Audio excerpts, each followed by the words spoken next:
Olen Marek, töötan tehnilise spetsialistina ja oman turvatehnik 3 kutsekvalifikatsiooni. Töötan 13. aastat selles firmas. Üldse nagu turvatehnikuks saada väga palju Eestis selles mõttes otseselt nagu koolitusi kui selliseid ei ole. Et põhiline töö on ikkagi omal käel õppimine, et ma arvangi, et eeldaks, et oleks selline tehniline taip, huvi nagu õppida juurde uusi asju, sest see turvavaldkonnas samuti nagu IT-ski arenevad need seadmed ja tehnoloogiad väga kiiresti, et õppimist on palju. Ja muidugi peaks olema hea suhtleja, võiks isegi öelda psühholoog.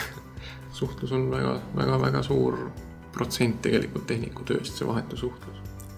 Sest põhimõtteliselt kliendi juures on tehnik see, kes firma nägu kujundab. Viimastel aastatel olen põhimõtteliselt rohkem nagu keskendunud pigem panganduse klientidele, kuna nende süsteemid on suht sellised spetsiifilised, mida me oma töös igal pool väga ei kasuta, siis on vajadus nagu suhteliselt pea üle Eestiseks.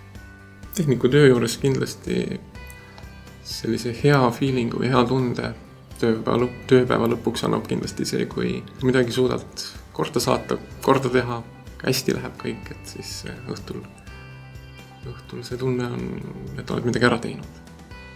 Tehnilisest maailmast ja kogu oma tööst põhimõtteliselt ma puhkan ikkagi läbi oma hobid, et milleks siis oleks loodusfotograafia ja võrkpall. Arvatavasti need 2 ongi põhilisteks, et saada järgmiseks päevaks heasse tippvormi siis ja minna uutel väljakutsetel oma töös.